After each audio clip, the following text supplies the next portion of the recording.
फाल्गुन माह को रंगों का महीना कहा जाता है। इसी कारण से फाल्गुन माह में पड़ने वाली एकादशी तिथि को रंगभरी एकादशी के नाम से जाना जाता है। इस साल रंगभरी एकादशी 3 मार्च को मनाई जाएगी। रंगभरी एकादशी को सुहाग की रक्षा के लिए बहुत महत्वपूर्ण माना जाता है। रंगभरी एकादशी की पूजा विधि। रंगभरी एकादशी के दिन दैनिक कार्यों से निवृत्त होकर स्नानादि करके पूजा स्थल पर भगवान शिव और माता गौरी की मूर्ति स्थापित करें।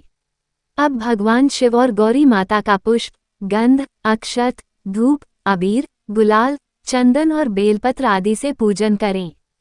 पूजा के समय माता गौरी को श्रृंगार सामग्री अर्पित करें। तत्पश्चात रंग और गुलाल अर्पित करें। फिर घी का दिया प्रज्वलित करके दिया और कपूर से भगवान की आरती करें। ओम हूं जू सह मंत्र की कम से कम 11 माला का जप करें। अब शिव पार्वती, श्रीहरि विष्णु के मंत्र, स्तोत्र, चालीसा का पाठ करें। रंगभरी या आमल की एकादशी का पाठ पढ़े अथवा सुनाएं। रंगभरी एकादशी के दिन उपवास रखकर एक बार फलाहार ग्रहण करें। आइए अब रंगभरी एकादशी की कथा सुनते हैं। एकादशी की कथा। पौराणिक कथा के अनुसार प्राचीन काल में चित्रसेन नाम का एक राजा था। उसके राज्य में एकादशी व्रत का बहुत महत्व था। राजा समेत सभी प्रजा एकादशी का व्रत बहुत ही श्रद्धा और भावपूर्वक किया करते थे। राजा चित्रसेन को आमल की एकादशी के प्रति बहुत गहरी आस्था थी। एक बार राजा शिकार करते हुए जंगल में बहुत दूर निकल गए। उसी समय कुछ जंगली और पहाड़ी डाकुओं ने राजा को घेर लिया और शस्त्रों से राजा पर प्रहार करने लगे, परंतु जब भी कोई डाकू राजा पर शस्त्र प्रहार करता, वह शस्त्र ईश्वर की कृपा से पुष्प में परिवर्तित हो जाता। उन डाकुओं की संख्या बहुत अधिक थी, अतः राजा संज्ञाहीन होकर भूमि पर पड़ा। उसी समय राजा के शरीर से एक दिव्य शक्ति प्रकट हुई और उस दिव्य शक्ति ने समस्त दुष्टों को मार गिराया और वह अदृश्य हो गई। जब राजा की चेतना लौटी तो सभी डाकुओं को मरा हुआ पाया। ये दृश्य देखकर राजा को आश्चर्य हुआ। राजा मन ही मन सोचने लगा कि इन डाकुओं को किसने मारा होगा। तभी आकाशवाणी हुई, हे राजन, ये सब दुष्ट तुम्हारे आमल की एकादशी का व्रत करने के प्रभाव से मारे गए हैं।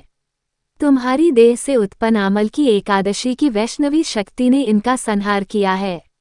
इन्हें मारकर वह पुनः तुम्हारे शरीर में प्रवेश कर गई। यह बातें सुनकर राजा को बहुत प्रसन्नता हुई और एकादशी के व्रत के प्रति राजा की श्रद्धा और अधिक बढ़ गई। राजा अपने देश वापस लौटा और राज्य में सबको एकादशी का महत्व बतलाया और इस एकादशी की कृपा से राजा पुनः सुखपूर्वक राज्य करने लगा। धार्मिक मान्यताओं में रंगभरी एकादशी का बहुत महत्व है। इस दिन भगवान शिव माता गौरा और अपने गणों के साथ रंग गुलाल से होली खेलते हैं। ये दिन भगवान शिव और माता गौरी के वैवाहिक जीवन में बड़ा महत्व रखता है। इस दिन काशी में बाबा विश्वनाथ का विशेष श्रृंगार होता है और उनको दूल्हे के रूप में सजाते हैं। इसके बाद बाबा विश्वनाथ जी के साथ माता गौरा का गौना कराया जाता है। मान्यता है कि इसी दिन भगवान शिवजी माता पार्वती को पहली बार काशी में लेकर आए थे। इसलिए ये तिथि बाबा विश्वनाथ के भक्तों के लिए अधिक महत्वपूर्ण मानी जाती है। इस एकादशी के दिन भगवान भोलेनाथ तथा माता पार्वती की काशी विश्वनाथ की नगरी वाराणसी में विशेष पूजा अर्चना होती है। इस एकादशी पर भगवान श्री विष्णु के साथ साथ भोलेनाथ और माता पार्वती का पूजन भी किया जाता है। हर साल फाल्गुन मास के शुक्ल पक्ष में रंगभरी या आमल की एकादशी मनाई जाती है। रंगभरी एकादशी के दिन से काशी में होली का पर्व शुरू हो जाता है, जो अगले 6 दिनों तक मनाया जाता है। यह मान्यता भी प्रचलित है।